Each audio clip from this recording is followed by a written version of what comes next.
Good morning, students. Welcome to all of you. My YouTube channel is Shikshalay Dream for Success. Dear student, today we will discuss about assignment 5 subject code KMC 101201 AI for engineering. हम हम लोग आज की session में जो आपका AI के quiz या असाइनमेंट नंबर 5 है उसको कंप्लीट करेंगे। 10 क्वेश्चन आपके पास हैं, वन बाई वन हम इसको देख लेते हैं कैसे कैसे क्वेश्चन है और उनका आंसर क्या होगा। Question number 1, the possible feature of text corpus in NLP। आपसे पूछ रहा है जो फीचर्स होते हैं टेक्स्ट कॉर्पस के नेचुरल लैंग्वेज प्रोसेसिंग में वो क्या है। Option 1, count of the word. Option 2, identifying stop words. Option 3, predicting parts of speech. And option 4, all of the above. तो आपने NLP पे जब टेक्स्ट कॉर्पस मैंने आपको पढ़ाया था तो वहाँ पे बताया था कि ये जो first second third count word भी होता है, आइडेंटिफाई स्टॉप वर्ड भी होता है, प्रेडिक्टिंग पार्ट्स ऑफ स्पीच भी है। फर्स्ट का जो आंसर आपका हो जाएगा यहाँ पे all of the above. Option number 4 is a right answer for question number 1। Question number 2 is normalization techniques in NLP। Option A आपको दिया है lemmatization, option B bags of words, option C stemming and option D named entity recognition. तो आपको इसमें बताना कि क्या क्या कॉम्बिनेशन हो सकते हैं। अब आपको ऑप्शन 1 जिसमें आपको टिक करना ए बी होगा, ऑप्शन बी AC होगा, ऑप्शन 3 जो है डी भी होगा एंड ऑप्शन 4 BC। तो कौन सा ऑप्शन इसमें सही होगा आपको ये बताना है। तो इसके लिए जो आपका आंसर सही हो जाएगा ए और सी, मतलब लिमिटाइजेशन और स्टीमिंग जो है वो नॉर्मलाइजेशन टेक्निक्स में आपकी कंप्लीट होती है। तो option number 2 is a right answer for question number 2। Option 2 A and C। Question number 3, NLP use cases. Option A text summarization, option B object detection, option C sentiment analysis and option D chatbots. अब आपको इनके जो combinations है उसमें answer आपको देना है। तो NLP जो यूज़ केसेस है नेचुरल लैंग्वेज प्रोसेसिंग के यूज़ केसेस, तो ऑप्शन 1 दे रहा BCD होगा, ऑप्शन 2 जो है ABD होगा, ऑप्शन 3 ACD होगा या ऑप्शन 4 ABC होगा। तो आपको इनका कॉम्बिनेशन बताना है। तो ऑप्शन जो है आपका यहाँ पे क्या सही हो सकता है, देखिए टेक्स्ट समराइजेशन होता है, ऑब्जेक्ट डिटेक्शन नहीं होता है, एंड सेंटिमेंट एनालिसिस होता है एंड चैटबॉट। तो ऑप्शन नंबर जो इसमें होगा 3 में AC और D, option number 3 is right answer. Option number 3 is right answer for question number 3। Question number 4, speech recognition. आपसे पूछ रहा है स्पीच रिकॉग्निशन क्या है। Option 1, it is a way of encoding and decoding signals. Option 2, it is a coupled with AI as deep learning models. Option 3, both acoustic modelling and language modelling are important parts of modern statically based speech recognition algorithm और all of the above. तो आप ध्यान रखिए speech recognition में मैंने आपको बताया है इनकोडिंग डिकोडिंग सिग्नल्स होता है, ये भी सही है। Coupled with AI as a deep learning model इनका भी यूज़ होता है, एंड आपका acoustic modelling and language modelling दोनों यूज़ होता है। So answer is option number 4 all of the above is a right answer for question number 4।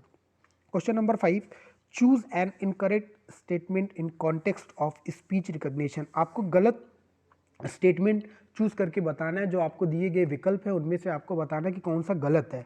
Option A, in 1952 3 Bell Labs researcher built system called Audrey.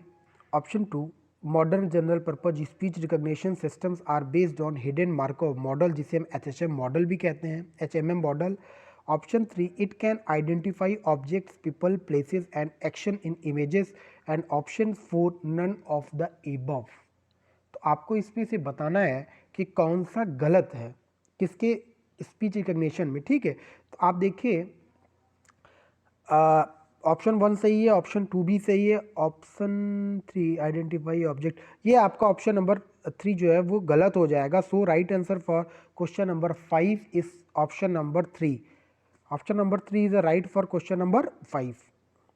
Question number 6, natural language understanding NLU। आपने पढ़ रखा है NLU के बारे में। A, it is the, जो statement आपको दे रहा है A, it is the ability of machine to understand the human language. Option B, it is branch of natural language processing. Option C natural language understanding is considered an AI hard problem and option D none of the above. तो जो आपको given statement है ए से D तक, अब आपको option सही करना है कि कौन कौन से स्टेटमेंट आपके क्या है सही हैं, किसके लिए, नेचुरल लैंग्वेज अंडरस्टैंडिंग के लिए। Option 1 is ABC, option 2 is ACD, option 3 BAD, option 4 BCD। तो आपको बताना है कौन कौन से कॉम्बिनेशन इसके लिए सही हैं। तो 6 के लिए जो आपका कॉम्बिनेशन है वो आपका ABC तीनों सही है। तो option number 1 is a right for question number 6। Option 1 is a right answer for question number 6। Question number 7, speech recognition steps include. आप कह रहा है स्पीच रिकग्निशन के जो स्टेप्स हैं उनमें क्या क्या है। Option 1 feature extraction, option 2 spectrum analysis, option 3 pre processing of input signals, option D all of the above. तो आपको ये बताना है कि इसमें से कौन से स्टेप्स हैं। तो आप क्वेश्चन नंबर 7 के लिए जो होगा फीचर एक्सट्रैक्शन भी होता है, spectrum analysis, pre processing of input. So right answer for question number 7 is all of the above. Option number 4 is the right answer for question number 7।